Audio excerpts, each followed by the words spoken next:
भगवान की शरणागति में अगर आकर बैठे हैं तो उसकी उदारता से, उसकी कृपा से, उसकी करुणा से बैठे, उसकी दया से बैठे।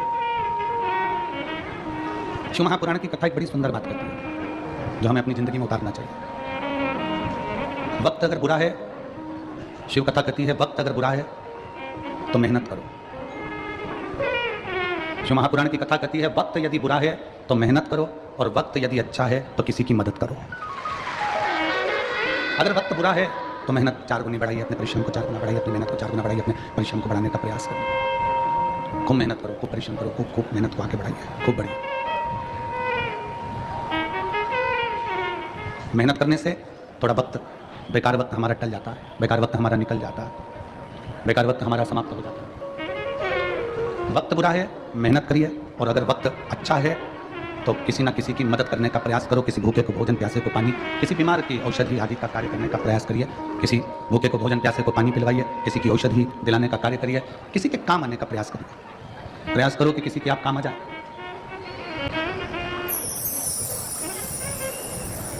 केवल बटोर कर रखना ही नहीं है, उस बटोर कर रखे हुए धन का प्रयोग आप दूसरे पर नहीं कर सकते तो अपने खुद पर करिए। अच्छा भोजन करो, परिवार के साथ खुश रहो, मंदिर देवालय तीर्थ व्रत करते रहो। अपना धन आप किसी को नहीं दे सकते, अपना पैसा आप किसी को नहीं दे सकते, तो स्वयं पर खर्च करो। स्वयं चौकीदार बनकर जिंदगी मत जीना कि जोड़ जोड़ कर बेटों के लिए रख दिया, बहुएं आ गई, वो अपनी मस्ती में खूब अच्छी जिंदगी जी रही, और तुम अपने मकान का ताला लगा रही, चाबी लगा रही, पेटी में ताला लगा रही, चाबी लगा रही, रसोई घर में बार बार झांक के आ रही, दुकान का पूछ रही, घर का पूछ रही, कैसा हुआ, व्यापार कैसा हुआ, घाटा तो नहीं लगा, दुख मन में बहुत हो रहा। बहुओं को ताला चाबी से रत्ती भर फर्क नहीं है। बहुओं को तुम्हारे ताला चाबी से कोई मतलब नहीं है। वो जानती है कि घर में एक चौकीदार बैठा है, घर के बूढ़े माँ बाप वो देखते रहेंगे, अपन घूमते रहेंगे। अपनी चौकीदार की ड्यूटी को त्यागो। अब हमें चौकीदार नहीं बनना घर का, अब हमें घर का मालिक बनना। मालिक और चौकीदार में अंतर है। चौकीदार बस ध्यान रखता रहता है, ध्यान रखता रहेगा, पूरा समय उसने इसी में निकाल दिया, ध्यान रख कर मैंने तो अपने बच्चों के लिए जोड़ा, मैंने तो अपनी बहू के लिए जोड़ा, मैंने तो अपने पोते के लिए जोड़ा, मैंने तो अपने नाती के लिए जोड़ा, मैंने तो अपनी बेटी के लिए जोड़ा, मैंने तो अपने बेटे के लिए जोड़ा, जमाई के लिए जोड़ा, इसके लिए जोड़ा, उसके लिए जोड़ा। पूरा समय हमने इसे ही निकाल दिया। अपनी जिंदगी क्या जिए, आपने अपना जीवन क्या जिया। कल एक कोई वो हमारे शुभम जी, मंगेश जी पाटिल हैं, उनके कोई दोस्त लोग कल आए थे मिलने के लिए। तो होटल है उनकी, होटल का काम है, और कल आप ही आए थे, तो कल मिलने के लिए आए थे। तो हमने इनसे कहा कि आपका क्या काम काज है। उन्होंने कहा, गुरुजी वैसे तो होटल का काम काज है, पर 7 दिन होटल का काम सब संभालने वाले संभालेंगे। हमारी माता से लेकर हमारे घर की बहुएं, हमारे घर के बच्चे, हमारे घर के बुजुर्ग सब शिव महापुराण की सेवा में लगे हुए हैं, शंकर की सेवा, शिव की आराधना में लगे हैं, शंकर की सेवा में लगे। कितने दिन तुमने बाबा को दिए,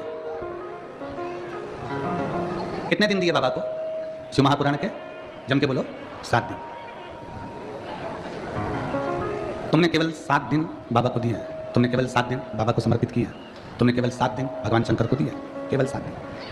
और ये 7 दिन जो तुमने भगवान शिव को प्रदान करे हैं, ये 7 दिन जो तुमने भगवान शंकर को दिए हैं, ये 7 दिन तुमने जो परमात्मा को दिया है, वो परमात्मा ने लेकर तुमको कितना चौगुना कर कर, 1000 गुना कर कर, लाख गुना कर कर जो दिया है, वो आप खुद समझेंगे कि बाबा ने क्या प्रदान किया, शिव ने क्या दिया। हम तो थोड़ा देते हैं, भगवान को तुमसे बहुत ज़्यादा की उम्मीद नहीं है, और भगवान शंकर तुमसे बहुत ज़्यादा मांगते भी नहीं है, शिव जी आपसे ज़्यादा मांगते भी नहीं, बहुत ज़्यादा भोले बाबा को तुमसे चाहिए भी नहीं, कम। कल कथा में कहा कि तुलसी बाबा तो लिखते हैं, आदि में पुनियाद, बहुत कम आप दो। और जो आपने बहुत कम दिया है, बहुत कम प्रदान किया है, उसमें भी बाबा खुश है। एक बड़ा भगोना भरकर सब्जी बनाओ, एक बहुत बड़ा भगोना भरकर सब्जी तैयार करिए, उसमें जीरा कितना डालते हो? भगोना भर के, जम के तो बोलो नहीं, कितना? भगोना भर के सब्जी है तो इतना जीरा डाल दो। राई कितनी डालते हो? थोड़ी डाल दो। भगोना भर के सब्जी है, राई जीरा कितना सा? नमक 1 बाल्टी नहीं, कितना डाला? थोड़ा सा नमक। अब ईमानदारी से बोलो, कोई तुमसे पूछे इतने से जीरे से क्या होगा, इतनी सी राई से क्या होगा, और इतने से नमक से क्या होगा? शिव महापुराण की कथा कहती है, इतना सा जीरा, इतना सा राई, इतना सा नमक पूरी सब्जी में स्वाद ला देता है। उसी तरह 7 दिन की शिव पुराण पूरी जिंदगी में स्वाद ला देती है।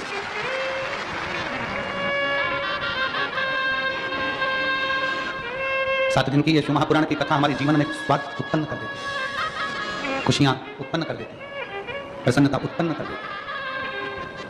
यहाँ नांदेड़ वाले डॉक्टर साहब जिन्होंने नांदेड़ में कथा करवाई थी वो बैठे हैं। हम आशीष से बोल रहे थे कि प्रथम ऐसे यजमान हैं जो जहाँ जहाँ कथा होती है लगभग नज़दीक में, तो वहाँ बाबा की एक दिन की कथा सुनने के लिए जरूर आते हैं। और ये पाटिल परिवार जो शिव महापुराण की कथा के यजमान बने हैं शिरपुर महाराष्ट्र के, हम उनसे भी कहेंगे कि प्रयास करना आपके नज़दीक में कहीं शिवपुराण की कथा हो तो वहाँ 7 दिन नहीं तो कम से कम 1 दिन यजमान परिवार शिरपुर का भी बहुत पहुँचे। आप बाबा के परिवार के सदस्य हो, केवल यजमान नहीं हो, कुबेर भंडारी के परिवार के सदस्य हो, तो बाबा के परिवार के सदस्य, इसलिए प्रत्येक कथा में 1 दिन, आधा दिन, 15 मिनट, 20 मिनट, 25 मिनट जैसा समय मिले वैसे जाना चाहिए। कथा सुनो, कथा में अपने चित्त को लगाओ, जितनी सेवा बन सकती है शिव महापुराण के अंतर्गत उतनी सेवा करो। तुमको जो भगवान ने दिया है उसमें से थोड़ा ना थोड़ा भगवान शंकर की कथा में भक्ति में समर्पित करो। जैसे सिरपुर महाराष्ट्र का सेन समाज, नाई समाज, जिसने निशुल्क दाढ़ी कटिंग की दुकान लगाकर रखी है और सबकी दाढ़ी कटिंग निशुल्क कर, सेन समाज, नाविक समाज, कोई शुल्क नहीं। एक सेन समाज के व्यक्ति से, एक नाविक समाज के व्यक्ति से पूछा कि भाई तुम यहाँ सबकी दाढ़ी बना रहे हो और इतनी सारी लगभग 15-20 तुमने कुर्सियां लगा रखी है, सब सेवा में लगे हो, तो उनका उत्साह, उनके चेहरे की प्रसन्नता कह रही थी कि गुरुदेव हम किसी मनुष्य की दाढ़ी नहीं बना रहे हैं, हम तो भोलेनाथ जी यहाँ आए हैं उनकी बना रहे हैं। कितना उत्साह! मैं संपूर्ण सेन समाज को, नाविक समाज को, नाई समाज को बहुत बहुत साधुवाद देता हूँ। आपका जो प्रयास है ये जनमानस में सनातन धर्म को मजबूत करने वाला है। आज सनातन धर्म को लोग जाति में तोड़ रहे हैं, आज सनातन धर्म को, हिंदू धर्म को लोग जातियों में तोड़ने का प्रयास कर रहे हैं कि ये ब्राह्मण है, ये क्षत्रिय है, ये वैश्य है, ये शूद्र है, सबको बांटा जा रहा है। पर मैं यहाँ के सेन समाज को, नाविक समाज को धन्यवाद देता हूँ कि आप सनातन धर्म को बहुत मजबूत करने का प्रयास कर रहे हो। संपूर्ण भारत के सेन समाज को, नाई समाज को बहुत बहुत साधुवाद था। आपकी जागरूकता होना चाहिए। वो कहते हैं ये मंदिर हमारा नहीं है, वो कहते हैं वो मंदिर हमारा नहीं, वो कहते हैं भगवान हमारे नहीं, वो कहते हैं ये हमारा नहीं, वो कहते हैं वो हमारा नहीं। आज तक लोग केवल जातियों में बांटते रहे और कहते रहे कि हम ऊंचे, वो नीचा, वो बराबर, वो ऊंचा। आज तक किसी ने ये नहीं कहा कि 100 का नोट ब्राह्मण का है कि क्षत्रिय का है कि शूद्र का है कि वैश्य का है। वो 100 रुपये अगर शमशान में भी मिले हैं ना तो भी वो बनिया की दुकान पर चल जाते हैं, और बनिया की दुकान का भी 100 का नोट है तो शमशान में चल जाता है। वो 100 का नोट, उसमें कहीं पर भी ऐसा नहीं दिखा कि कहीं छुआछूत हो। उस 100 के नोट में कहीं ये देखा जाए कि ये हमारा जाति का नहीं है, ये हमारे समाज का नहीं है, ये अन्य धर्म का है या अन्य समाज का है, ये 100 के नोट में नहीं दिखा। अभी हमने पहले कथा में कहा था कार्तिक के महीने में कि एक 100 का नोट तुम्हें दिया जाए और वो 100 के नोट के 4 हिस्से करे जाए। कितने हिस्से करें? 4। ठीक है, चला दोगे तुम 100 के नोट के 4 हिस्से? हम 100 का नोट लें और उसको फाड़ें और उसके 4 हिस्से कर दें और कह दें एक ब्राह्मण चलाए, एक क्षत्रिय चलाए, एक वैश्य चलाए, एक शूद्र चलाए। है किसी की हिम्मत जो 100 के नोट के 4 हिस्से कर दिया जाए और अलग अलग जाकर चला के बता दो? कोई चलाएगा? जम के बोलो नहीं। वही 100 के नोट के चारों हिस्से सेलो टेप से जोड़ दिए जाएं, एक कर दिए जाएं तो मार्केट में चल जाएगा। उसी तरह हम ब्राह्मण, क्षत्रिय, वैश्य, शूद्र जब एक हो जाएं तो फिर सारी दुनिया में चल सकते हैं। दुनिया तोड़कर अलग कर रही है, हम जुड़ कर रहे थे। कथा कहती है समय अच्छा नहीं है तो मेहनत 4 गुनी कर लो। अपनी मेहनत को बढ़ाओ, अपने परिश्रम को बढ़ाओ। हमें याद है सिरज गांव की एक कथा, बहुत पहले की बात है, 19-20 साल पहले की। और सिरज गांव में जब हम पहुंचे थे तब एक किसान भाई मिलने के लिए आया था और वो कपास की खेती करता था। उसको खेती को वहाँ पर कहते थे पीक लेना। अब इधर क्या बोलते हैं हमको स्मरण नहीं है, सिरज गांव साइड में बोलते हैं हमारी इतनी पीक हुई, इतनी मतलब इतनी खेती, पीक बोलते हैं। तो उस समय की बात है 19-20 साल पहले की, कि हमारी ये पीक ऐसी हुई, वो पीक ऐसी हुई। तो वो व्यक्ति आकर बोला गुरुजी मैं जितनी भी पीक लेता हूँ, मैं जितनी भी फसल लेता हूँ, मेरी फसल अच्छी आती नहीं है और मैं घाटे में जाता जा रहा हूँ, मैं डूबता चले जा रहा हूँ, मेरी फसल ठीक नहीं आ रही, मैं डूबता जा रहा हूँ, मैं घाटे में जाता जा रहा हूँ। हमने कहा क्या करते हो? गुरुजी मैं खुद तो फसल नहीं लेता, मैंने बटाई पर दे दी। बटाई पर मतलब मैं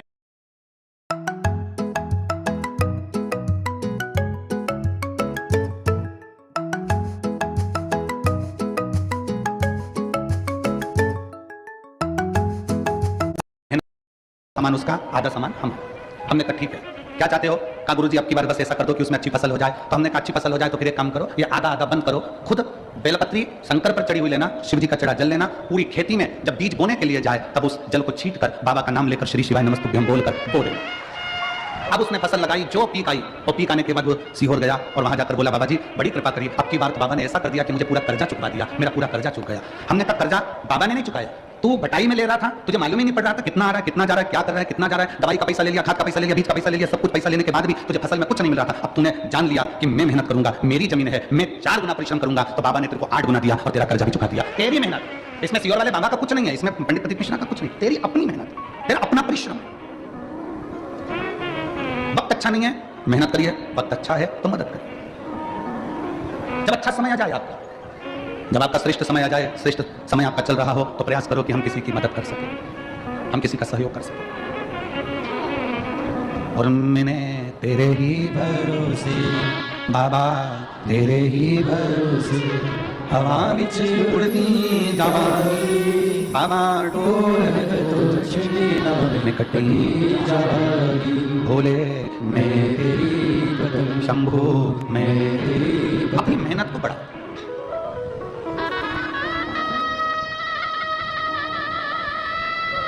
लोग कहते हैं गुरुजी कहीं से आवक बढ़े, धन बढ़े, तो हम कहेंगे दुनिया में कोई ऐसा महाराज पैदा नहीं हुआ कि ऐसा फूंक मार के फेंक देगा और सोने का हंडा निकल जाएगा। किसी महाराज के चक्कर में मत पड़ना, किसी ऐसे बाबा बाबा के चक्कर में मत पड़ना कि ऐसे फूंक मार के फेंक दे और सोने का हंडा निकल जाए। अगर ऐसा हंडा निकले तो हमको भी बताना, हम भी वहीं चले जाएंगे, हम भी चले जाएंगे। इस चक्कर में मत रहो कि तुम्हारा दुख कोई दूसरा काट देगा, इस चक्कर में मत रहो कि तुम्हें करोड़ों का धन कोई लाकर दे देगा, करोड़ों की संपदा तुमको लाकर कोई दे देगा। अपना परिश्रम, अपनी मेहनत अपने को करना, कोई तुमको धन लाकर नहीं देगा। हमारे परिचित हैं इंदौर में, हम उनसे मिलने गए, उनके यहाँ शादी थी उनके लड़के की, तो हमने कहा कैसी रही शादी? कहा गुरुजी बहुत बढ़िया, जोरदार शादी, बहुत शानदार। अच्छा, अरे गुरुजी 1000 प्लेट उठी। अब हमें तो समझ में आया नहीं कि प्लेट उठी का मतलब क्या होता है। तुम जानते हो क्या? अरे बोलो तो जम के जानते हो मतलब 1000 प्लेट उठी मतलब 1000 आदमी आया, ठीक है? हाँ ठीक है, धन्यवाद, तुमने हमको समझाया। अरे गुरुजी जिस दिन महिला संगीत था उस दिन 800 प्लेट उठी, और जिस दिन शादी थी उस दिन 1000 प्लेट उठी। हमने कहा क्या बात है साहब, बहुत बढ़िया। हमने कहा क्या जोरदार बात है कि शादी में कितनी प्लेट? जम के बोलो 1000 प्लेट उठी, और महिला संगीत में 800 प्लेट उठी। हमने उनसे कहा विश्वकर्मा जी, आप कह रहे हो कि शादी में 1000 प्लेट उठी और महिला संगीत में 800 प्लेट उठी, जब बुरा वक्त आए तब ये 1000 और 800 लोगों के हाथ तुम्हारी मदद के लिए उठ जाए तो समझ लेना कि प्लेट उठी। विश्वकर्मा जी ये 1000 प्लेट उठी तुम इतने खुश हो रहे हो, 800 प्लेट उठी तुम इतने खुश हो रहे हो, 700 रुपए की प्लेट, 500 रुपए की प्लेट, 400 रुपए की प्लेट, आजकल कैटरिंग का जमाना है तो 500 रुपए की प्लेट, 1000 रुपए की प्लेट, 1000 प्लेट उठी, 1000 लोग खाना खाकर गए, भोजन कर गए, 800 लोगों की प्लेट उठी, 800 लोग भोजन कर गए। प्लेट तो उठी, पर तुमने जो 1000 आदमी को खाना खिलाया, तुमने जो 800 लोगों को प्लेट उठी कर रहे हो, इतने लोगों को खाना खिलाया, जब अपने को जरूरत पड़े, अपनी जब दुख की घड़ी आए, तो ये 1000 और ये 800 के हाथ तुम्हारी मदद के लिए उठते हैं कि नहीं उठते, वो देखना। अब हम आपसे पूछते हैं जो 1000 प्लेट उठी उसमें से कितने हाथ उठेंगे? उठेंगे क्या? किसी को 10 लाख की जरूरत है तो दे सकोगे? जम के बोलो जरा। 800 प्लेट उठी, जब उसको 5 लाख की जरूरत होगी तो 5 लाख रुपए जिसकी प्लेट उठी थी, कितने लोगों ने उठाई थी, वो 800 में से कोई 5 लाख ला कर देगा? नहीं, आपकी मेहनत आपको स्वयं करना पड़ेगी, आपका परिश्रम आपको स्वयं करना पड़ेगा। इसलिए निवेदन है, व्यर्थ का खर्चा बंद करो। ये 1000 प्लेट और ये 800 प्लेट की जगह कभी बन सके तो किसी गरीब को जाकर भोजन कराकर अपने बच्चों का विवाह करो। ये 800 प्लेट 1000 प्लेट उठी और मालूम पड़े इतने कर्जे में पड़ गया कि एक दिन खुद ही उठ गया, और वो 800 और 1000 कितनी खुशी है। पूरे सिरपुर वालों का चेहरा देखकर आज हमको भी प्रसन्नता हो रही है कि हमने हमारे धन का सदुपयोग करा और भंडारा चलाकर भूखों को भोजन करा। एक गुजरात से कोई ट्रक भर के पानी लेकर आया परसों के दिन, और ट्रक भर के पानी बांट कर चले गए। गुजरात से आ गया पानी की ट्रक भर कर आई सर लेकर, खुशी होती है। कल कोई रात को खिचड़ी चावल की पुलाव बनाकर, वेज पुलाव बनाकर लेकर आया, सब्जी का कोई चावल बनाकर लेकर आया, बांट रहा था, इतनी प्रसन्नता उसके चेहरे पर थी। परसों के दिन कोई जलेबी बांट रहा था, कोई हलवा बांट रहा था, कितनी चेहरे की प्रसन्नता थी। क्यों? वहां जो प्लेट उठी है वो साथ नहीं देंगे, पर यहां तुमने अगर किसी को एक अन्न का दाना भी खिलाया तो उसके खाते में लिख गया, वो साथ देगा, वो साथ देगा। कौन आएगा अंत समय में? अंत समय प्रभु आना पड़ेगा, वचन दिया तो निभाना पड़ेगा। आए ना आए प्रभु अंत समय प्रभु वचन दिया पड़ेगा। 800 और 1000 प्लेट उठी शादी में, हमारा निवेदन है वो 1000 प्लेट उठाने में तुम्हारा 10-5 लाख रुपए खर्च हो गया। 800 प्लेट उठाने में तुम्हारा 5-8 लाख रुपए खर्च हो गया। हमारा निवेदन है वो 1000 प्लेट का 800 प्लेट का थोड़ा बहुत अगर बचाते तो जो लड़की या लड़के की शादी हो रही है उसकी एक एफडी करवाकर रख देते, उसके दुख के समय में वो एफडी काम आ जाती। कितना भी खिला दो, शादी में कितना भी खिलाना, आखिरी में लोग बोलकर जाएंगे हराम का आ रहा था तो लुटा रहा है। और शादी में अगर कोई खर्च नहीं करे तो लोग कहकर जाएंगे इतना का छाती पे बांध के ले जाएगा, खिलाया तक नहीं। ये दुनिया के लोग हैं, वहां पर लोग कहे बिना नहीं रह सकते। और शिव महापुराण की कथा में आप किसी भूखे को अगर मिर्ची का ठेसा और रोटी भी खिला रहे हो ना, वो स्वाद लेकर खाकर कहेगा भगवान तेरा भंडार भर कर रखे, तेरे पर कृपा कर। अरे आई ए आई बड़ी कृपा कर, मेरा मुंह छुटा कर, भगवान तेरे भंडार भर कर रखे, तेरे पर कृपा करके रखे।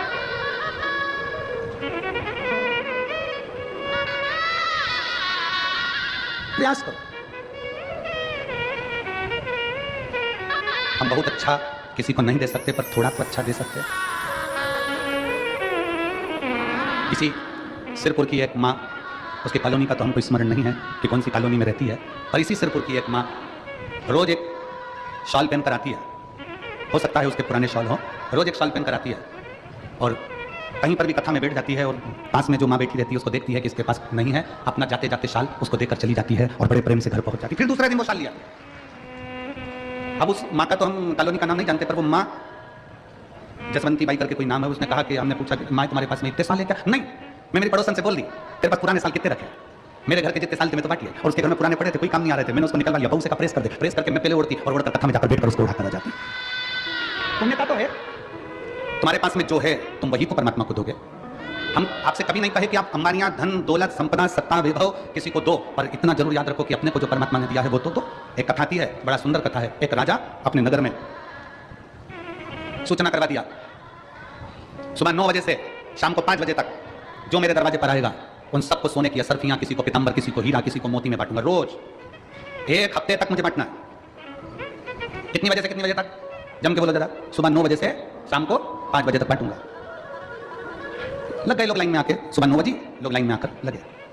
जैसे ही लाइन में आकर लगे, एक व्यक्ति सबसे आखिरी में लगा लगा लगा लगा लगा। जब जैसे ही दरवाजे पर पहुंचा वैसे ही शाम की 5 बज गई।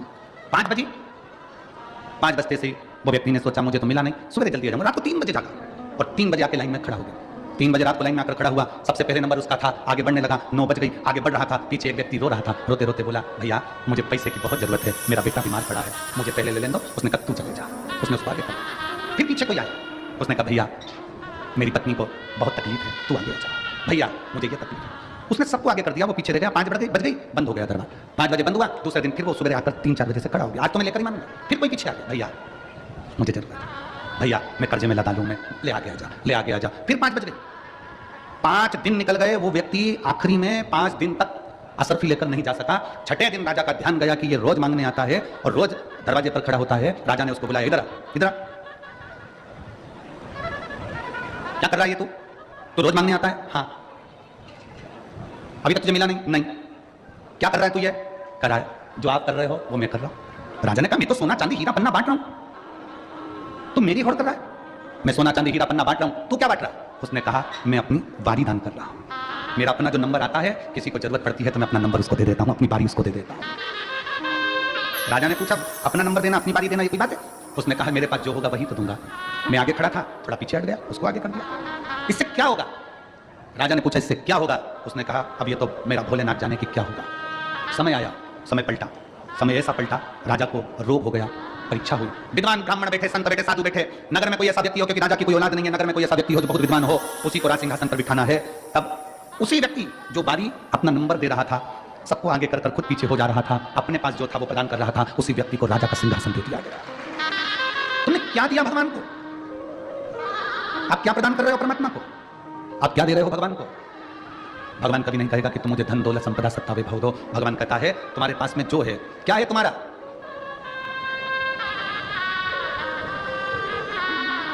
तुम्हारा अपना क्या है? किसी ने कहा भगवान को वो दो जो तुम्हारा अपना है। जल तुम्हारा अपना है? जम के बोलो जरा। पैदा हुए थे तो लेकर आए थे ऊपर से। किसी ने कहा बेलपत्र, तो बेलपत्र हमारे पेड़ की, हमारे वृक्ष की है, तुम्हारी है। बेलपत्र भी तुम्हारी नहीं है, जल भी तुम्हारा नहीं है, जो भोजन का भोग लगा रहे हो वो अन्न भी तुम्हारा नहीं है। भगवान को अगर वस्त्र दिया तो वस्त्र भी तुम्हारा नहीं है, जनेऊ दी वो जनेऊ भी तुम्हारी नहीं है, अबीर गुलाल चंदन दिया वो भी तुम्हारा नहीं है। केवल मनुष्य के पास अपना केवल एक दिल है, वो भगवान को दे दो, भगवान तुम्हारा होगा। तुम्हारा अपना क्या है? केवल एक दिल, केवल एक मन। और आज के जमाने में दिल भी ऐसा हो गया जैसे सब्जी की दुकान, जिसकी मर्जी होती है जिसको बांट देता है, और बाद में रात को 10 बजे से चालू हो जाता है। 10 बजे से। उस पूरे मोबाइल में इतने दिल हैं, और यहाँ तो एक दिल की बात है, और वो दिल भी अगर भोलेनाथ में चला गया तो फिर संसार में नहीं जा पाता है। इतने लोग संसार में पड़े हुए हैं। कई लोग कहते हैं गुरुजी हमारे पास रत्ती भर फुर्सत नहीं है, हमारे पास रत्ती भर फुर्सत नहीं है। कोई कहता है गुरुजी हमारे पास इतना काम, हमें 1 मिनट की फुर्सत नहीं है, 1 मिनट की फुर्सत नहीं।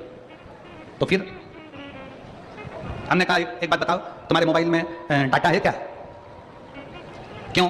हमारा वाईफाई कनेक्ट कर लो, उससे क्या होगा? हमने कहा हमारा मोबाइल चल जाएगा। अरे गुरुजी 1.5 GB डाटा पूरा की पूरा खत्म हो गया, 1.5 GB डाटा पूरा की पूरा खत्म हो गया। समझ लेना 1.5 GB डाटा भी अगर तुम्हारा रात होने से पहले खत्म हो रहा है तो दुनिया के सबसे बेरोजगार व्यक्ति तुम ही हो। दुनिया के सबसे बेरोजगार व्यक्ति तुम हो कि 1.5 GB डाटा भी तुम्हारा रात होते होते खत्म हो जाता है, और तुम इतने फ्री हो कि दिन भर लोगों का जवाब देने में लगे हो, दिन भर लोगों का जवाब देने में लगे हो। 24 घंटे किसी ने एक मैसेज करा, मोबाइल में टुन आवाज आई, इसने खोल के देखा, लिख के तुरंत भेज दिया। इतना फ्री कि 1.5 GB डाटा भी तेरा शाम होते होते खत्म हो गया। व्यस्त व्यक्ति उसको कहते हैं जो किसी का मैसेज देखने का भी समय ना हो, अगर टाइम मिलेगा तो फोन कर लेंगे, बस बात खत्म। समय होगा, देख कितने फ्री हो, और कह रहे समय नहीं, समय कहां गया तुम्हारा? सुबह से उठते हो रात तक के समय में तुम अपना अंदाजा लगाकर बैठिए। एक इतनी सी डायरी लीजिए, वो डायरी में लिखना चालू करो कि आज 6 तारीख को मैंने सुबह से लेकर रात तक क्या क्या काम किया, मैंने कितनी बजे उठा उसका टाइम लिखो, इतनी बजे मैंने क्या करा। आखिर तुम लिखोगे तो ये लिखोगे मैं इतनी बजे उठा, ब्रश करा, पानी पिया, नाश्ता करा, भोजन करा, ये करा, वो करा। उस पूरी डायरी में ये नहीं मिलेगा कि तुमने अपने लिए करा क्या, परिवार के लिए करा क्या, मेहनत कौन सी करी, परिश्रम कौन सा करा, कितने घंटे का परिश्रम करा। जो हम विचार कर बोलते हैं, अपनी फाइल लेकर जाते हैं, पत्रिका लेकर जाते हैं, हाथ दिखाने जाते हैं, महाराज जी मेरा भाग्य पलट दो, महाराज जी मेरा भाग्य पलट दो। अरे भाग्य पलटने से अच्छा है, शिव महापुराण की कथा कहती है कि अपना परिश्रम का बल बढ़ाओ, संघर्ष बढ़ाओ, अपनी मेहनत बढ़ाओ। और जब मेहनत बढ़ाओगे तो फिर किसी के आगे जाकर नहीं कहना पड़ेगा कि मेरा भाग्य पलट दो, तुम दूसरे का भाग्य पलट कर दो। अपने परिश्रम को बढ़ाइए।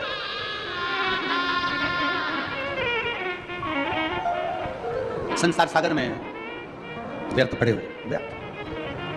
पूरी शादी देख लो शंकर भगवान की, शंकर भगवान की शादी में कितनी प्लेट उठी, जीजियां कह रही है शंकर जी की शादी में कितनी प्लेट उठी। शंकर जी की शादी में जो प्लेट उठाने वाले थे वो ही उठ गए थे। क्यों? क्योंकि भगवान शंकर देखते हैं कि पैसे वाला व्यक्ति जब शादी करता है तो थोड़ा वृद्धाश्रम में डोनेशन दे देगा, थोड़ा अनाथालय में डोनेशन दे देगा, थोड़ा गौड़ी हॉस्पिटल में डोनेशन दे देगा। पर मेरे महादेव ने डोनेशन नहीं दिया, मेरे महादेव ने इनविटेशन दिया कि सब मेरी शादी में आओ, सब मेरी शादी में आओ। भूत, प्रेत, डाकनी, पिशाचनी, चुड़ैल, भयंकर, राक्षस, असुर, गंधर्व, देवता, नाग, सब मेरे विवाह में पहुंचो, सब पहुंचो। जिसको कोई नहीं बुलाता था, किसी की शादी में सबने देवताओं को बुलाया। चलो तो तुम्हारे यहाँ की शादी का अंदाजा लगा, तुम्हारे यहाँ की शादी में तुम गणेश जी को नोते हो, गणेश जी को बुलाते हो, माता जी को पूछते हो, माता जी बुलाते हो, पितर जी पूछते हो, पितर जी बुलाते हो, सबको बुलाया। अब तुमने कभी भूत प्रेत को बुलाया शादी के अंदर? नहीं। तुम्हारी पड़ोसी से लड़ाई हो जाए तो पड़ोसी को नहीं बुलाओ तो तुम भूत प्रेत तो जाने दो। कौन बुलाता किसको? कोई किसी को नहीं बुलाता। पर मेरे बाबा विश्वनाथ ने, मेरे बाबा उघड़दानी ने, मेरे शंकर भगवान, मेरे भूतनाथ भूतेश्वर मेरे शंकर ने बुलाया। और भगवान शंकर ने किसी करोड़पति, धनपति, वैभवपति को नहीं, मेरे शंकर भगवान ने डमरू बजाकर सब नाग, किन्नर, गंधर्व, असुर सबको बुला लिया। जो भूत है, प्रेत है, सबको बुला लिया, सब।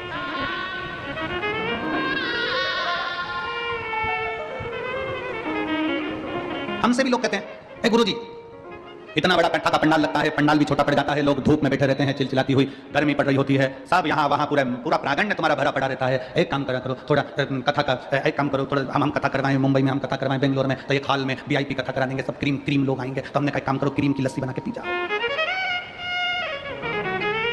ये कोई दूसरी कथा नहीं है, ये मेरे शंकर भगवान की कथा है। यहाँ तो डाकनी, पिशाचनी, चुड़ैल, भयंकर, भूत, पिशाच, गंधर्व, देवता, पितर, नाग सब आते हैं। शिव की कथा एक ऐसी कथा है जिसमें ये नहीं देखा जाता कि कौन ब्राह्मण, कौन क्षत्रिय, कौन वैश्य, कौन शूद्र। शंकर की कथा में ये नहीं देखा जाता कौन स्वस्थ, कौन बीमार। शंकर की कथा में तो ये देखा जाता है कि शंकर के ऊपर विश्वास कर आश्रित होकर कौन आकर बैठ गया। शंकर भगवान को उसको विदाई में क्या देना है वो शिव जाने। शंकर क्या देंगे, विदाई क्या करेंगे, आप शंकर के घर के विवाह में आए हो, शिव की कथा में आए हो, शंकर भगवान विदाई में क्या देंगे वो शिव ही जान सकते। कौन जान? शंकर जी की शादी में प्लेटें नहीं उठी, शंकर जी की शादी में तो पंगत हुई। पंगत जानते हो? अरे जम के तो बोलो जरा। हाँ, पत्रिका में लिखा जाता है स्वरुचि भोज। स्वरुचि भोज का मतलब बफे, और नीचे लिखा रहता है प्रतिभोज। प्रतिभोज का मतलब घर के लोग पहले पत्रिका देखते हैं और देख के विचार करते हैं क्या लिखा है, तो क्या स्वरुचि भोज, तो कहते मैं भी चलूंगी, तो मैं भी चलूंगा। कहीं लिखा होता प्रतिभोज, तो कहते हैं पापा जी तुम चले जाओ, तुम जाओ। लगी पंगत, शिव जी की शादी की पंगत जो लगी, पत्तल देने वाले आए, उधर देवता बैठे थे, इधर भूत प्रेत बैठे थे, उधर देवताओं को पत्तल लगाई। इधर जब पत्तल लगाने आए, लगाते लगाते एक के मुख दो थे, आगे और पीछे। उससे पूछा भैया तू इधर से खाएगा कि उधर से? पत्तल किधर? उसने कहा दोनों जगह पत्तल रख, तो आगे भी रखी पीछे भी रखी। और आगे गए, उससे पूछा भैया उसके 12 मुख थे, उससे पूछा तू कैसे खाएगा, तो के 12 पत्तल रख, उसके लिए 12 पत्तल रख। और आगे गए, उसका मुंह ही नहीं था, केवल गला ही गला। उससे पूछा तू कैसे खाएगा, उसने कहा बाकेट में लाते जा, गले में कूटते जा, बाल्टी में लाओ और गले में भोजन कैसे करना। तब खबर पहुंची ब्रह्मा जी के पास में कि भोजन कैसे कराए। कोई कहता बाल्टी में लाकर कूड़ा, कोई कहता 12 पत्तल रखो, कोई कहता 2 पत्तल रखो, कोई कहता 4 पत्तल रखो। करें क्या? देवता बैठकर आराम से जिम रहे हैं, इन भूत चुड़ैले का लेकर करें। तो कहा एक काम करो, पत्तल का सिस्टम बंद करो, टेबल पर बर्तन भर भर के रखो, सबके हाथ में एक एक प्लेट दे दो और सारे भूत चुड़ैल को ग्राउंड में छोड़ दो, इनको खाने दो। नारद जी ने ब्रह्मा जी से पूछा कि जो बैठकर भोजन कर रहे हैं वो तो पंगत है, उसको देव भोज कहते हैं, और ये खड़े खड़े प्लेट में ले लेके खा रहे हैं, इसको क्या कहेंगे? तो कहा ये जो भूत चुड़ैल खा रहे हैं इसी को आने वाले समय में कलयुग में बफेट कहेंगे। उस समय पर जैसे भूत चुड़ैल खाए थे, आज के समय में भी देश देश देश तुम समझते, लोग इतनी भयंकर तरीके से खाने में लगे रहते हैं, पल्लू डालने लगे, पूरी मुंह में लिपस्टिक, आंख नीली, बिंदी पीली, और गुलाब जामुन का साइज बड़ा। और देखे इधर से बच्चे करे मम्मी इतनी बड़ी गुलाब जामुन। अब ये तो सब चल गया, जहां तक है ठीक है, परंतु सबसे ज्यादा प्रॉब्लम खड़ी होती है पानीपत आसाम में। उसको हैदराबाद में पानी पूरी को गुपचुप कहते हैं। गुपचुप इसलिए कहते हैं जैसे मुंह में गुप आदमी चुप, इसलिए उसको गुपचुप। सबसे बड़ी प्रॉब्लम है वो पानी पूरी। शादी में तो इतनी भीड़, ऊपर से छोटा सा स्टॉल, पानी पूरी देने वाला अकेला व्यक्ति, और सबके दोनों कटोरे सबके हाथ में, सबके हाथ में 500 का लिफाफा देने वाले, हीरे की चूड़ी पहनने वाले भी भिखारी जैसे थे। इतनी बड़ी शादी में अच्छे अच्छे करोड़पति को भिखारी बना दिया।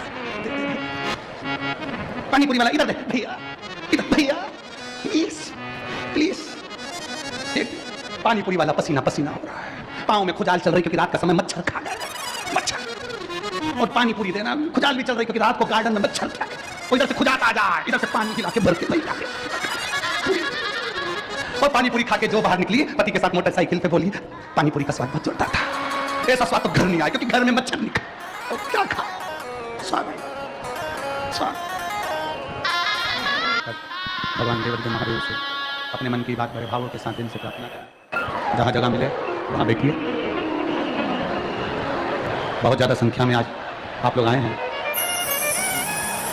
सिरपुर की इस कथा ने सारी कथाओं के रिकॉर्ड तोड़ दिया है। इतना भीड़, इतना भक्तों का सैलाब, अपार जन समुदाय बाबा के भक्तों का आया है। जहाँ जगह मिले वहाँ बैठकर भगवान शिव से अपने मन की बात बड़े भावों के साथ दिल से प्रार्थना करेंगे। सब भावों से बाबा को पूजा करेंगे, बोलेंगे। 100 बीघा में ये पवित्र कथा का प्रागण्य बना, और 100 बीघा में ही पूरे शिव भक्त इस कथा में बैठे हुए विराजमान। मौका मिला है, आज कथा की 6ठे दिवस की शिवरात्रि है। दिल से बाबा को अपने मन की बात कहिएगा, दिल से बाबा को प्रार्थना करिएगा, दिल से विनय करिएगा, निवेदन करिएगा। सब लोग साथ में बोलेंगे।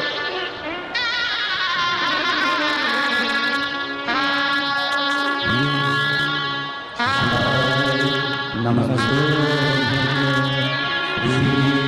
शिवाय, नमस्ते श्री शिवाय, नमस्ते श्री शिवाय, नमस्ते श्री शिवाय, नमस्ते। भोला सब दुख काटो हमारा, ओ भोला सब दुख काटो हमारा।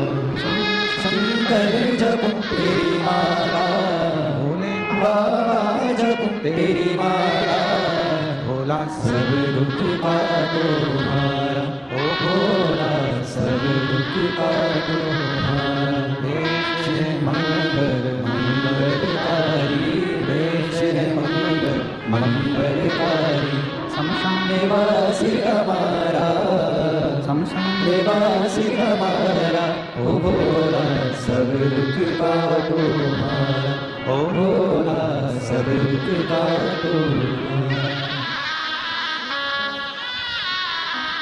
रामदेव जी महादेव शिव गोवर्धनी शंकर की कथा कर रही है। आपके हाथ, परिवार के हाथ जो अपने हैं, उनके हाथ जब किसी के मदद के लिए उठें तो ये समझो कि आप श्रेष्ठ हो। आपको बाबा ने जो दिया वो श्रेष्ठता में। कितना सुंदर एक प्रसंग आता है कि भगवान शंकर शादी करना नहीं चाह रहे। शिवजी तो अपने तप साधना में लीन थे। इतनी साधना भगवान भोलेनाथ जी कर रहे थे कि उनको विवाह करना ही नहीं, वो विवाह करना ही नहीं चाहते। किसके लिए विवाह करें? शिव महापुराण की कथा कहती है केवल देवताओं के हित के, देवहित के, देवताओं के कल्याण के लिए भगवान शंकर ने विवाह किया। देव शंकर भगवान विवाह नहीं करते। सती मैया से इतना इतना दुनिया के लोग कहते हैं इनका प्रेम ज्यादा है, उनका प्रेम जाता है, उनका प्रेम जाता है। और शिव महापुराण की कथा कहती है कि जितना प्रेम भगवान शंकर ने माता सती से किया, सती जी ने भगवान शिव से। अगर शंकर की कथा सुन रहे हो और शिव आपके दिल में बैठा है ना, तो शिव जैसी भक्ति करना कि अमृत बाद में निकला है, लक्ष्मी बाद में निकली है, माणिक बाद में निकले हैं, औषधि बाद में निकली है, ये सब कुछ बाद में निकला है। सबसे पहले तो विष निकला है, सबसे पहले जहर निकला, सबसे पहले जहर निकला, बहुत निकलेगा। घर के लोग भी आप लोगों को ताना देंगे जब जेब में पैसा नहीं होगा। इसलिए हम हमेशा इस व्यासपीठ पर आने से पहले हमारे बाबा से हम यही कहकर आते हैं, बाबा किसी पुरुष की जेब खाली मत रखना, किसी स्त्री की गोद खाली मत रखना। बहुत सुनना पड़ता है, बहुत।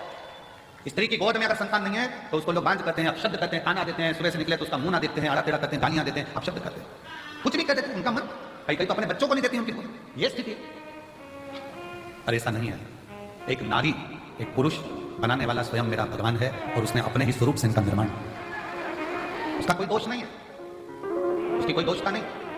कई माताएं कहती हैं पति चले गया कोरोना में, हम अकेले रह गए, तो क्या हम शंकर जी के शिव महापुराण कथा को सुन सकते हैं, जल चढ़ा सकते हैं, अभिषेक कर सकते हैं, पूजन कर सकते हैं, शिव की भक्ति कर सकते हैं? उनको कहें शिव महापुराण की कथा की शुरुआत चंचुला देवी से होती है, जिसका पति बिंदुक चले गया, प्रेत योनि में पड़ा था, प्रेत योनि में। और चंचुला देवी काशी में भगवान शंकर की कथा का रसपान करती है, काशी। और भगवान शंकर की कथा का रसपान करती हुई शिवधाम में चलकर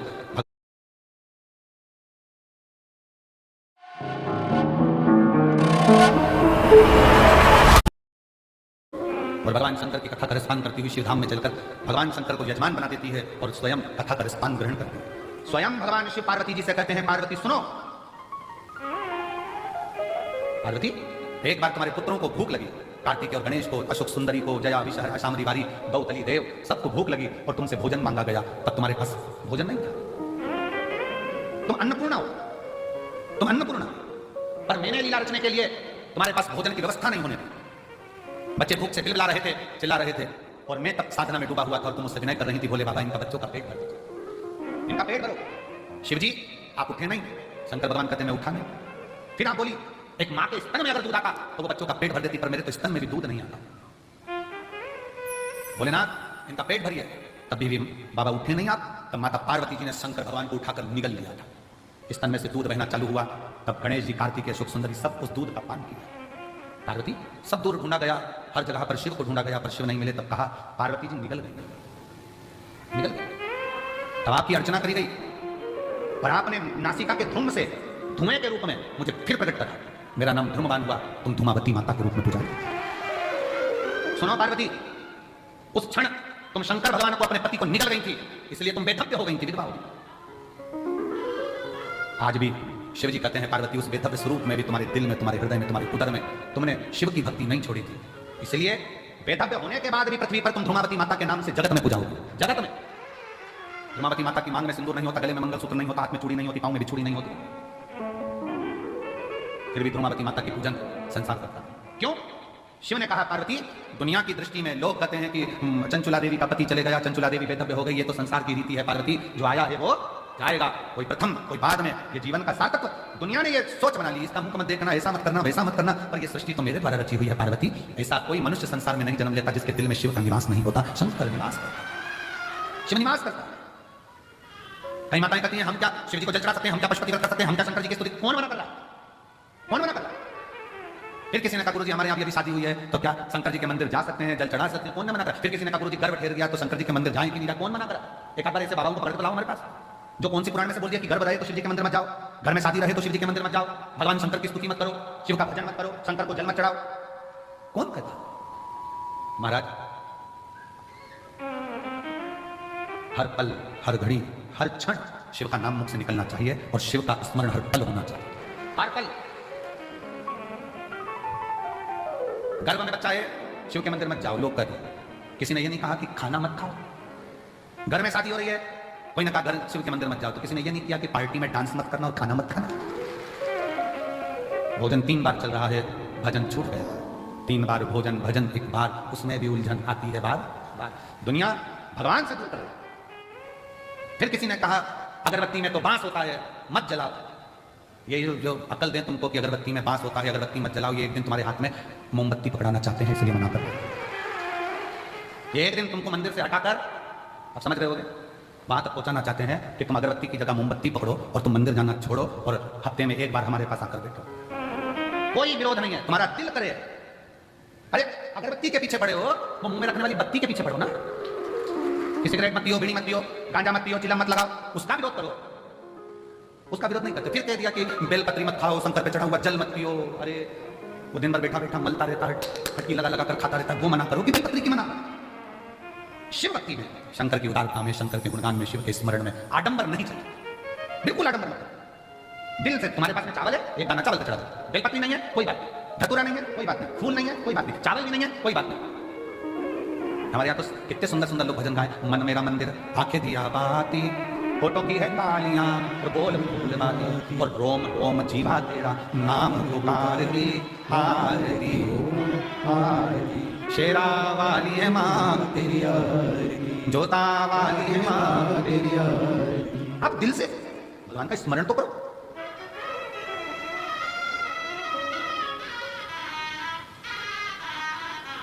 आप शिव भक्ति का स्मरण तो करो। जब शिव भक्ति का स्मरण करोगे तो शिव तुम्हारी साक्षी में होगा, शिव साक्षी में।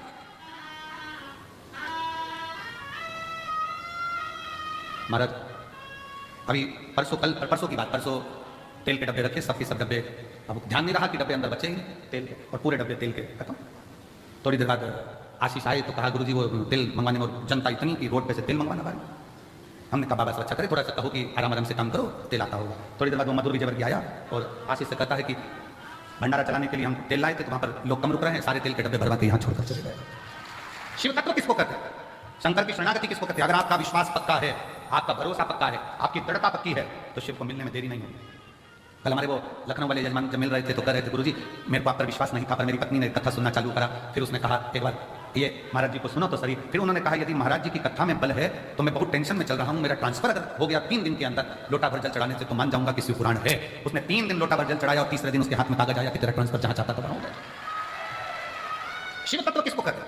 फिर वो कहने लगे गुरुजी मैं जल चढ़ाने लगा, अभी यजमान बने हो, यहीं बैठे यजमान लखनऊ। तो फिर वो कहते हैं कि गुरुजी बाबा से मैं जो मांगता हूँ श्री शिवाय नमस्तुभ्यम बोलता हूँ, दिल से प्रार्थना करता हूँ। घर के दरवाजे पर चिपका दिया श्री शिवाय नमस्तुभ्यम, गाड़ी पर लिखा दिया श्री शिवाय नमस्तुभ्यम, दुकानों पर लिखवा दिया श्री शिवाय नमस्तुभ्यम। अब जो काम करता हूँ मंत्र का उच्चारण कर कर करता हूँ। आपने कहा था कि दरवाजा बंद रहता है, श्री शिवाय नमस्तुभ्यम लिखा होता है, बाहर खड़ा हुआ व्यक्ति जब दरवाजे पर पड़ता है श्री शिवाय नमस्तुभ्यम, जब हम दरवाजा खोलते हैं तो उस पड़े हुए व्यक्ति के मुख का दर्शन करते हैं तो हमारा कार्य सफल है, हमारा भी कार्य सफल हो जाता है। इसलिए निवेदन है श्री शिवाय नमस्तुभ्यम तुम्हारे दरवाजे पर लिख लो, गाड़ी पर लिख लो, दिल पर लिख लो, श्रवण शक्ति में जिह्वा पर लिख लो, दृष्टि में लिख लो। जब कहीं लगे कि ये तकलीफ है 2 मिनट नीचे बैठे पालकी लगाई और बाबा को पुकारो श्री शिवाय नमस्तुभ्यम, श्री शिवाय नमस्तुभ्यम, श्री शिवाय नमस्तुभ्यम, श्री शिवाय नमस्तुभ्यम। जब जब तकलीफ हो तब उसको दिल से पुकार कर सकते गुरु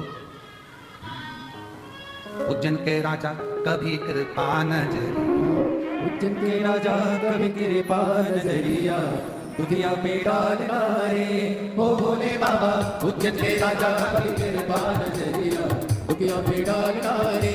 भगवान शिव को अपने हृदय की बात बड़े भावों के साथ दिल से प्रार्थना करिए, निवेदन करिए, विनय करिए। बाबा को अपने मन का भाव बड़े हृदय से करिए। आज विदाई का दिन है, बाबा को अपने दिल का भाव अवश्य कहें, हृदय से बाबा को प्रार्थना करें, निवेदन करें, विनय करें, विनती करें।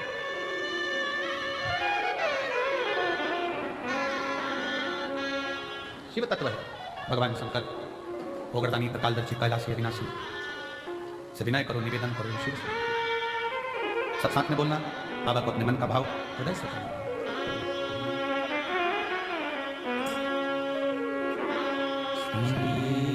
शिवाय नमस्तुभ्यं, श्री शिवाय नमस्तुभ्यं, श्री शिवाय नमस्तुभ्यं, श्री शिवाय नमस्तुभ्यं, श्री शिवाय नमस्तुभ्यं। भोला सब दुख काटो मारा, ओ भोला सब दुख काटो मारा।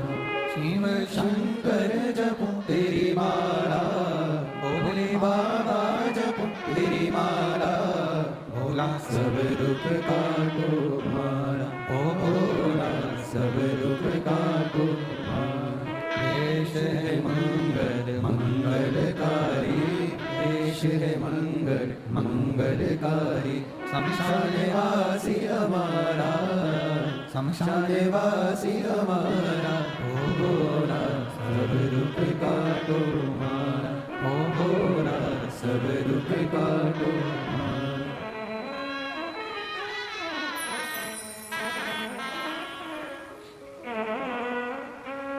भगवान देवर्षि महादेव, भगवान शिव, ओगरदानी प्रकालदर्शी कैलाशी अविनाशी।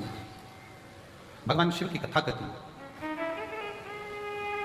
सर्वप्रथम मंथन में विष निकला, विष, फिर माणिक मोती औषधि सोना चांदी हीरा पन्ना जो लक्ष्मी सब बाद में निकला। अब विष पीने की सामर्थ्यता भी तो होना चाहिए किसी की।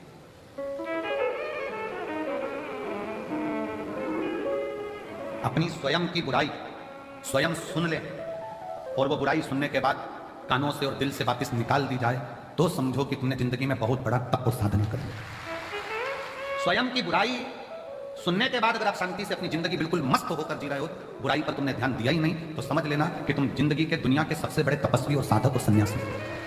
किसी ने अपशब्द कहा और तुम्हें गुस्सा आ गया, किसी ने आड़ा टेढ़ा कहा, तुम्हें क्रोध आ गया, किसी ने अपशब्द कह दिया, किसी ने ताना दे दिया, किसी ने निंदा कर दी, बुराई कर दी और तुमने उससे अंटस फाड़ ली। उसने मेरे को ऐसा बोला था, इसको तो देखूं नहीं, इसने मेरे साथ ऐसा कर दिया, मैं इसको बोलूं नहीं। शिव महापुराण की कथा कहती है, मन में मेल न रखिए,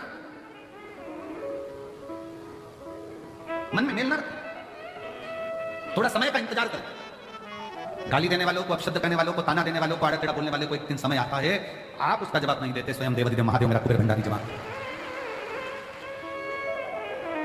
पत्नी पति दोनों चल रहे हैं, किसी ने कुछ बोल दिया पत्नी को, पत्नी जवाब नहीं देती, उसका पति जवाब देता है। उसी तरह आप जवाब नहीं देते, पशुपतिनाथ जवाब देता है। समय आने, समय जवाब देगा तो शिव देगा,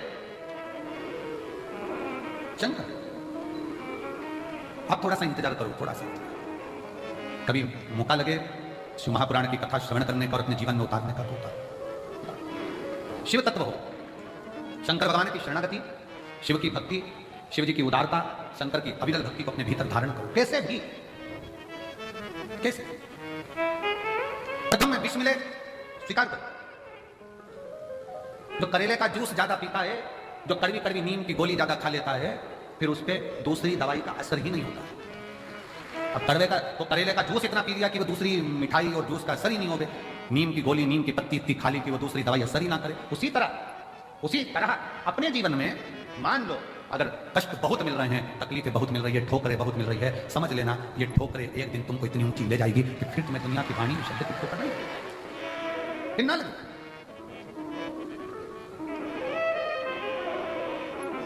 और नैन मिले त्रिपुरारी से मैं उनकी हो गई, नैन लड़े त्रिपुरारी से मैं उनकी हो गई, मेरे मन में नहीं है उपरेश्वर जाऊंगी, मेरे मन में नहीं है सखी कुबरेश्वर जाऊंगी कुबरेश्वर जाऊंगी सखी मैं सीहोर जाऊंगी कुबरेश्वर जाऊंगी सखी मैं सीहोर जाऊंगी मेरे मन बगल नीर सखी मैं सीहोर जाऊंगी मेरे मन से नीर सखी मैं सीहोर जाऊंगी आपके हृदय चित्त में, आपके मन में, आपके विचार में, आपकी दृष्टि में, आपकी सोच में आप शिव से नयन मिलाइए, भगवान शंकर की शरणागति ग्रहण करें शिव। और जब शिव की शरणागति ग्रहण करोगे, विष कैसा भी हो उसकी तपन आपको नहीं, उसकी तपन लगेगी ही नहीं, विष की तपन लगती ही नहीं थी, लगती फिर बुराई बुराई नहीं लगती, अपशब्द नहीं लगते, ताने ताने नहीं लगते, गाली गाली नहीं लगती, आड़त आड़त नहीं, बस आपका विश्वास दृढ़ हो। शिव जी ने जब विष पिया, विष पीने के बाद 5 गौ माता का दूध शंकर भगवान के शिवलिंग पर चढ़ता रहा, बगुला, सुरभि, सुशीला, 5 गौ माता ऐसी जिनका दूध शंकर पर जड़ रहा। अभी हमने कथा में कहा था तीसरे दिन, सतयुग में गाय का दूध निकालना नहीं पड़ता था, अपने आप गाय दूध दे देती थी, चारों थन का दूध गाय का अपने आप बहता। त्रेता में 3 थन का दूध बछड़े को मिलता था, संत साधु सन्यासी को मिलता था। द्वापर में 2 गौ माता के 2 थन का दूध प्राप्त हो बछड़े को, और फिर कलयुग ऐसा आ गया कि बछड़े को 1 थन का दूध भी नहीं मिल पा रहा, लोग उसको भी निचोड़ रहे हैं, उसको भी निचोड़ रहे हैं।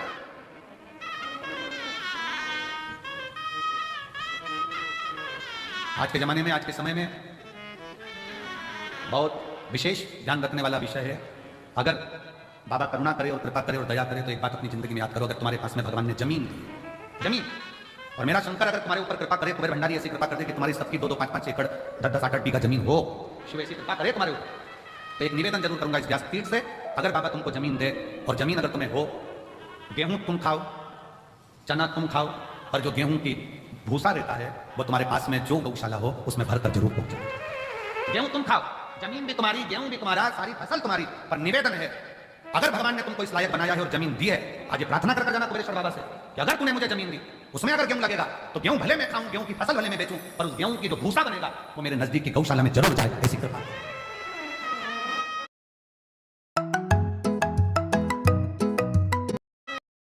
आज गाय के भूसे का गौ माता को जरूरत है, फैक्ट्रियां ऐसी ऐसी बन गई जिनमें भूसे का भी कोयला बनने लगा, उसके चक्कर में गाय भूसे के लिए भी तरस रही है।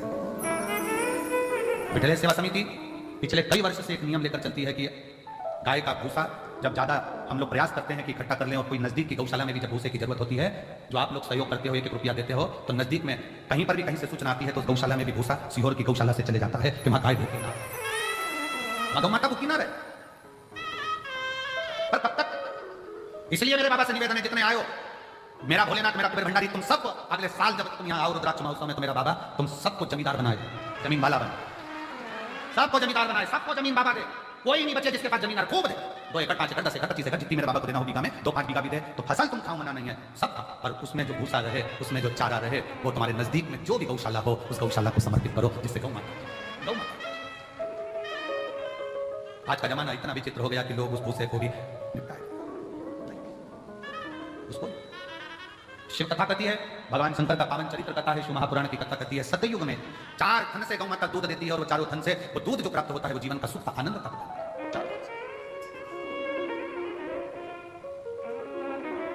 चारों थन। पर आज का जमाना कलयुग को 1 थन का दूध तक गाय का नहीं मिलता, वो भी निचोड़ लिया जाता है कि और फिर बछड़े को छोड़ते हैं, बछड़ा पीता है, गाय दूध देती है, फिर वो निचोड़ लेते हैं, बछड़ा छोड़ते हैं, फिर दूध निचोड़ लेते हैं, बछड़े को कुछ मिलता है।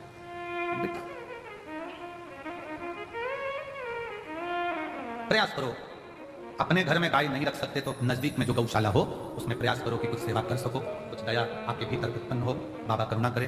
वैसे तो मेरा कुबेर भंडारी तुम सबको जमींदार जल्दी ही बना देगा, ये निश्चित है। अगर व्यासपीठ पर यह बात आई है तो क्या पता भोलेनाथ ने क्यों निकलवाई है ऐसी बात, और पता नहीं ऐसा मुख में क्यों आया, नहीं तो आज तक ये बात कभी व्यासपीठ पर नहीं आई कि हम तो हमेशा कहते रहे कि गाय को रोटी दो, चारा दो, और आज अगर बाबा ने ये बात निकलवाई है कुबेरेश्वर धाम में, तो मुझे ऐसा लगता है कि तुम सब जमींदार तो होने वाले हो। अगर कुबेरेश्वर बाबा ने हो सकता कोई नया गिफ्ट दिया हो तुमको, तो मुझे तो ऐसा लगता है कि विदाई के पल में कुछ ना कुछ बाबा ऐसा देने वाला है कि तुम उस जमीन के जमींदार जरूर बनोगे, और बन जाओ तो दिल बड़ा रखना, गेहूं फसल तुम खाओ पर अपने नजदीक की गौशाला में भूसा जरूर पहुंचो। प्रयास। इस कुबेरेश्वर बाबा की भूमि पर क्यों बच्चों के लिए पाठशाला, आने वाले यात्रियों के लिए और आसपास के जितने 50-60 गांव लगे उनके लिए यहाँ चिकित्सा की व्यवस्था, हॉस्पिटल की व्यवस्था, एम्बुलेंस की व्यवस्था। क्यों इस धाम तक करी जा रही थी? कोई आए वो अपने भाव से यहाँ पर सेवा ले जाए। अरे आनंद ले और अपने जीवन को बच्चे जागृत कर। शिव कथा कर रही है, भगवान शंकर का चरित्र कर रहा है कि कलिकाल में, कलयुग में, इस कलयुग को जैसे जगत गुरु शंकराचार्य जी इस मृत्यु लोक में प्रकट हुए, जन्म लिया और शंकर भगवान को दुनिया के लोगों ने बहुत नीचे दबा दिया था, तब जगत गुरु शंकराचार्य जी ने 4 पीठ का निर्माण कर शिव भक्ति पूरे विश्व में जागृत कर। भारत जगत गुरु के पद पर जाकर विराजमान हो गया था जगत गुरु शंकराचार्य जी के टाइम पर। जगत गुरु के पद पर यह भारत विराजमान हुआ, पूरे विश्व में शिव शिव शिव शिव चारों तरफ होता था। और आज बाबा कुंवरेश्वर की कृपा से पूरे विश्व में शंकर की फिर वही लहर, शिव की एक स्तुति पूरे जीवन में आनंद देने वाली चाहिए।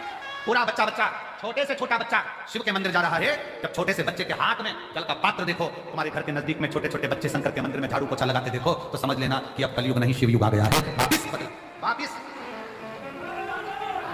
वापिस बदला हुआ है। फिर वो शिव की भक्ति जनमानस तक पहुंची और बिना आडंबर के, ना कोई बेल है, ना कोई भभूति है, ना कोई नारियल है, ना कोई सामग्री है, केवल तुम्हारा चढ़ाया गया एक लोटा जल सारी समस्या का हल। तुम्हारा विश्वास, तुम्हारी भक्ति, लोटे के जल का कितना महत्व है। 12 ज्योतिर्लिंग की चरित्र शिव महापुराण के अंतर्गत आता है। 12 ज्योतिर्लिंग तुम रुका जी ने चंचुला देवी को 12 ज्योतिर्लिंग का जब स्मरण कराया, उसमें प्रथम ज्योतिर्लिंग सोमनाथ जी का वर्णन किया। सोमनाथ जी का जब वर्णन करते समय चंद्र को जो काया का रोग हो गया था, काया के रोग को ठीक करने वाला कौन? जम के बोलो जरा, महादेव। कौन है चंद्रदेव? शंकर भगवान का साड़ू भाई।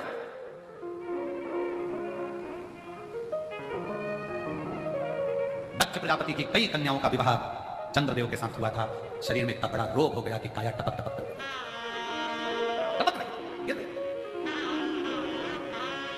और जब काया टपक टपक कर गिर रही तो कौन? शिव जी को तो लगा कि ये काया टपक टपक कर गिर रही है, ये काया नीचे जा रही है। अब चंद्रदेव की काया जब बिगड़ने लगी तो क्या हुआ? आपको पहले भी कथा में वर्णन किया, फिर वर्णन करते हैं कि चंद्र की बुद्धि देव ऋषि नारद की ओर। दिल में दुख हो, तकलीफ हो, कष्ट हो, तुमने किसी को गुरु माना नहीं माना, तुमने किसी को गुरु माना नहीं माना, ये तुम्हारे ऊपर निर्भर। शिव महापुराण की कथा कहती है कि अगर शिव जी को जल चढ़ाते समय आपने शंकर को श्री शिवाय नमस्तुभ्यम भी कह दिया तो समझ लेना कि शंकर ने तुमको गुरु मंत्र दे दिया, तुम शिव के हो गए, शिव तुम्हारा। अब दशरथ जी के मन में जब दुख हुआ, दशरथ जी के मन में जब भेद आया, दशरथ जी के मन में जब थोड़ा सा दुख हुआ, दशरथ जी ने कहा कि मेरे घर में मेरी 3 धर्मपत्नियां हैं पर औलाद नहीं, तो ये बात किससे कहूं? तो गुरु जी के पास गए और गुरु से कहा कि मेरी 3 धर्मपत्नी और औलाद नहीं। फिर गुरु से कहोगे तो गुरु सुनेगा। अब गुरु तुमने किसको बना लिया? जल चढ़ाकर, जम के बोलो महादेव। शिव को तुमने गुरु बना लिया। अब जब शंकर जी को गुरु बना लिया तो तुम्हारा दुख तुम किससे कहोगे? किसी दूसरे से नहीं, शंकर भगवान की शरणागति में जाकर। और चाहे सृष्टि को जिस प्रभु ने वही सृष्टि चला रही है। जो पेड़ हमने लगाया पहले, जो पेड़ हमने लगाया पहले, उसी का फल हम पा रहे। रचा है सृष्टि को जिस प्रभु ने वही सृष्टि चला रहे।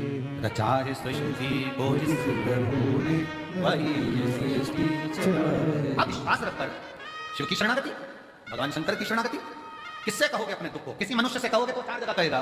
पहले तो खूब फूली फिरती थी, अब जगत में रोती फिरती है। भले तुम्हारे साथ खड़े हो जाएंगे पर पीछे से बात करेंगे, अच्छा हुआ, अच्छा हुआ, बहुत बढ़िया हुआ, ऐसी वो। ये दुनिया के लोग हैं, ताना कसे बिना नहीं रह सकते। इसलिए किसी इंसान से नहीं, अपने दिल के दुख को लोटा भर जल चढ़ाते समय अपने बाप से कहो, गुरु से। 4 गुरु में दूसरे नंबर का गुरु होता है पिता। 4 गुरु में दूसरे नंबर का गुरु है पिता, और वो पिता है देव अधिदेव महादेव। उससे अपने दिल की बात कह सकते, अपने मन की बात कह सकते। कल एक बहन जी करेंगे, गुरु जी कावड़ आती है, हम आते हैं, बहुत भीड़ रहती है, क्या सावन का पूरा महीना में कभी भी आके शिव जी को जल चढ़ा सकते हैं? हमने कहा शंकर का दरवाजा सावन के लिए तो पूरा महीना खुला हुआ है। जिस दिन तुम आओ बाबा के दरवाजे पे पूरे सावन में जब कावड़ चढ़ा सकते हो, पूरा महीना शिव का। और अब की इस वर्ष तो लोगों ने पूरे महीने मां सीवन का जल बाबा को समर्पित किया। जब तुम्हारा दिल करे तब शिव भक्ति में गम शंकर, और उससे उसको प्रार्थना करते रहो, उसको निवेदन करते रहो, उससे प्रार्थना करते रहो कि शिवाय शिवाय शिवाय ओम नमः शिवाय, शिवाय शिवाय शिवाय ओम नमः शिवाय। बधाई का दिन है, जहां जगह मिले वहां बैठकर शिव को अपने भाव व्यक्त करें, सब साथ में।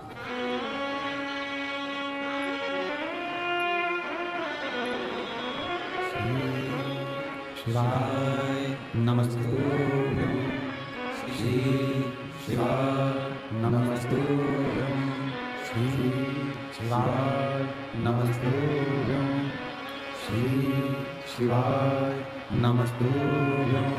श्री शिवाय नमस्तुभ्यं। भोला सब दुख काटो मारा, ओ भोला सब दुख काटो मारा। शिव शंकर जपूं तेरी माला, भोले बाबा जपूं तेरी माला। भोला सब दुख काटो मारा, ओ भोला सब दुख काटो मारा। वेश है मंगल मंगलकारी, वेश है मंगल मंगलकारी। शमशान वासी हमारा, शमशान वासी हमारा। ओ भोला सब दुख काटो मारा, ओ भोला सब दुख काटो मारा।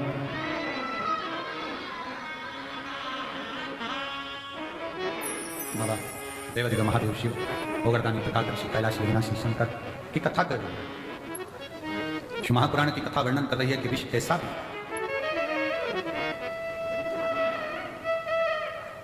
वो हमको जिंदगी जीना सिखाता है, जीवन जीने का तरीका सिखाता है, मंजिल तक पहुंचाने का कार्य करता है। शिव कथा कर रही है, शिव महापुराण की कथा वर्णन कर रही है। हृदय चित्त में चंद्रदेव के मन में कितना भाव, जब स्वयं ससुर ही श्राप दे दे चंद्रदेव को कि तेरी काया ही गलकर गिर जाए तो कौन सा है?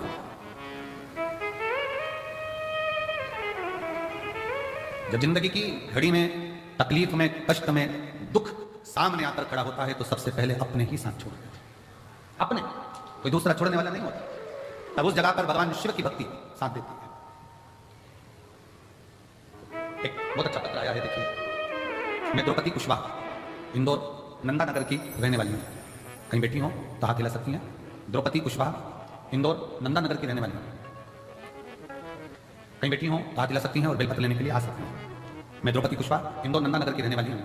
बाबा के चाकरी करने वाली दासी हूँ। मेरी बेटी रीना कुशवाहा, उसकी आंखों के ऊपर एक बड़ी सी फुंसी हो चुकी थी। डॉक्टर को पत्र एलईडी पर चल रहा। डॉक्टर को दिखाने पर डॉक्टर ने बताया कि अरविंदो ले जाओ। हम वहां पर पता चला कि यह इस फुंसी के माध्यम से मालूम पड़ा कि उसको कैंसर है।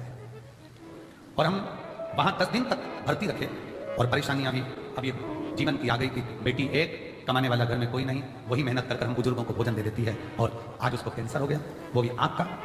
10 दिन बाद मैंने अपनी बेटी को कहा कि सियोर वाला महाराज आता है टीवी पे और कथा में बहुत से उपाय भी बताता, पर उसे विश्वास नहीं होता था। पर मेरे कहने पर उसने एक बार कथा देखी और मैंने डॉक्टर से कहा कि मेरी बेटी को छुट्टी दीजिए। छुट्टी देने से मना कर दिया और मेरी बेटी की रिपोर्ट वहीं पर रही और रिपोर्ट दिल्ली पहुंचाने को कहा। डॉक्टर ने रिपोर्ट दिल्ली पहुंचाई और हाथ खड़े कर दिए कि उसे घर ना ले जाएं क्योंकि कैंसर शरीर के अंदर फैल रहा है। अब जब दिल्ली के डॉक्टरों ने कह दिया कि इसको कैंसर है और फैल रहा है, ऐसे में अब क्या करता? अब करें तो करे क्या? पर मैं कथा सुनती हूं, मैंने शिव पर भरोसा करा और मैंने शंकर पर भरोसा कर एक लोटा जल चढ़ाना प्रारंभ करा। आपका धतूरे का एक उपाय था, 7 धतूरे वाला। मैंने उसी समय पर वो 7 धतूरे का उपाय करना प्रारंभ करा और बाबा से कहा, बाबा प्रार्थना को स्वीकार करना, मेरे घर में लक्ष्मी लाने वाला कोई नहीं है, हम बुढ़ों को भोजन बस यही कराती है। अगर ये चली गई तो हमारा पेट कौन भरेगा बाबा? तब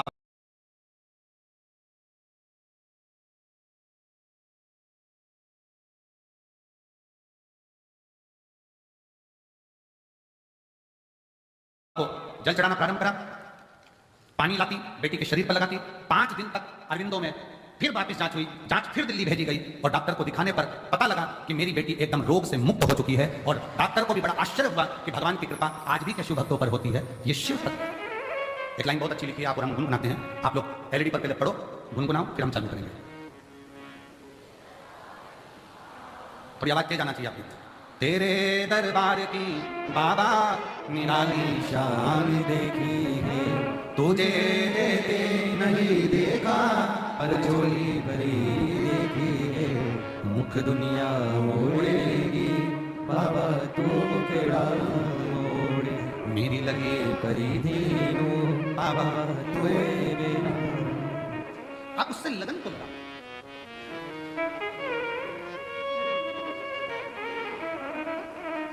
एक बहन ने पत्र में लिखा है कि गुरुजी, हम जोधपुर से आए हैं, ट्रेन लेट हो गई थी तो रात्रि को आरती के समय पर पहुंचे पर अंदर नहीं आ पाए क्योंकि भीड़ बहुत ज्यादा थी। ये प्रांगण नगरी में भीड़, मंदिर में भीड़, दरवाजे दोनों बंद कर दिए गए थे क्योंकि भीड़ के कारण बस सब रोड पर थे। अब एक निवेदन है आपसे, अगले वर्ष 2026 में हम जैसे लाखों भक्त रोड पर ही सोते हैं, रोड पर ही रहते हैं और इतनी भीड़ के कारण बस अंदर नहीं आ पाते, तो प्रयास करें कि एक एलईडी, 2 एलईडी रोड पर लगाई जाए। ठीक है, अगले वर्ष हम पूर्ण प्रयास 2026 में जैसा जैसा बाबा करेगा, अब की बार बहुत प्रयास करा इस प्रांगण को बड़ा करने का, और सरकारी आंकड़ों के हिसाब से कल और परसों मिलाकर लगभग 12 लाख लोग यहाँ पहुंच चुके थे। पीछे के पंडाल जिसमें भोजन कराते हैं वो से लेकर वहां तक आप नज़ारा देखें, और जिन्होंने नज़ारा देखा होगा उनको मालूम होगा कि प्रयागराज से ऐसा लग रहा है सारा कुंभ छोड़कर आप यहाँ आ गए हो। और शिव की आने वाला 2026 प्रयास पूरा करेंगे कि एलईडीओं की व्यवस्था रोडों पर भी करी जाए, और भी व्यवस्था करते करते जितना अच्छा आप लोगों के लिए कर सकते हैं। पर विश्वास है इस वर्ष आप लोगों को कोई तकलीफ नहीं हुई होगी, ऐसा भरोसा है बाबा के भक्ति पर कि प्रयास करा गया कि सबका मन होता है यहीं रुकना, यहीं खाना, यहीं रहना, तो उसको बढ़ाया गया। और यहाँ के कलेक्टर महोदय बाला गुरु जी ने, यहाँ के एसपी महोदय श्री दीपक कुमार शुक्ला जी ने, और यहाँ के एसडीएम तन्मय वर्मा जी ने, लोक निर्माण विभाग ने, नगर पालिका ने, चिकित्सा विभाग ने, विद्युत विभाग ने बहुत सुंदर व्यवस्था यहाँ करवाई है, जिससे कि लोगों को बहुत अच्छे से इस कुंभ का आनंद ले सके। ये रुद्राक्ष महोत्सव, इस पर पूरे भारत की दृष्टि होती है, पूरे भारत। जरा विचार करिएगा कि सीहोर का रुद्राक्ष, कुबेरेश्वर धाम का रुद्राक्ष जब दिल्ली और बड़ी बड़ी यूनिवर्सिटियों के अंतर्गत उस पर रिसर्च चल रहा है, तो विचार करिएगा कि इस रुद्राक्ष उत्सव पर कितनी दृष्टि लगी होगी कि रुद्राक्ष उत्सव है। एक विश्वास अपने अंदर रखिए, एक भरोसा, और जब विश्वास और भरोसा दृढ़ होगा तो शिव को मिलने में देरी नहीं। चंद्रदेव के मन में ये बात आ गई। चंद्रदेव भगवान शंकर के साड़ू भाई, ससुर ने श्राप दिया है, ससुर। और जब ससुर ने श्राप दिया, परंतु एक बात याद रखो, श्राप कोई भी दे, और अगर आप फिर निवेदन करेंगे कि ये काल चल रहा है, घोर कलयुग, इस कलयुग में सतयुग जैसा पैदा होना कठिन है, इस सतयुग जैसा पैदा होना कठिन है। कलयुग में एक चीज का स्मरण करिए कि बस किसी का दिल ना दुखाया जाए, बाकी का भगवान की भक्ति में पवित्र कराओ। मंदिर में दिया लगाओ ना लगाओ, धूप बत्ती अगरबत्ती जलाओ ना जलाओ, भंडारा भोजन कराओ ना कराओ, पर इतना याद रखना कि किसी का दिल मत दुखाओ, बाकी का सब शिव जानना, सब शिव के आश्रित हो शंकर। चंद्रदेव को काया कर रोग हो गया, काया टपक रही है, गिर रही है, कौन ठीक करेगा, कौन जानेगा। एक लड़के ने पत्र लिखा है, मेरा नाम राजेश प्रसाद कुशवाहा है, मैं उमरी वार्ड नंबर 2 जिला सतना मध्य प्रदेश से आया हूं। मेरा मोबाइल नंबर ये है, कहीं बैठे हो तो आके ला सकते हैं, या उनके घर से कोई बैठा हो तो आके ला सकते हैं। पत्र को एलईडी पर कर सकते हैं। राजेश प्रसाद कुशवाहा, उमरी वार्ड नंबर 2 जिला सतना मध्य प्रदेश से आया हूं। मेरा मोबाइल नंबर ये है। मेरे भोले बाबा का मैं क्या गुणगान करूं। साड़ू भाई के एक ही लड़का है जिसका नाम शिवम कुशवाहा है। गुरुजी, लड़के की शादी दिनांक 30/5/2024 को होनी थी। शादी के कुछ दिन पहले 22/5/2024 को एक रोड एक्सीडेंट में लड़के का हाथ कट गया दाहिना, और दाहिना हाथ पूरा चले गया, कंधा कट गया, कंधा टूट गया। डॉक्टर के हिसाब से यह हाथ नहीं, हाथ को काटना पड़ा। सतना, रीवा, जबलपुर हर जगह पर उसका इलाज चला, पर उसका हाथ नहीं बचा। अब लड़का कहने लगा कि मेरा विवाह तो होगा नहीं क्योंकि लड़की सुंदर है, वो मेरे जैसे विकलांग से क्या शादी। तब मां कहती है लड़के की, चिंता न कर, अगर तू शिव की भक्ति करता है तो चिंता न करना।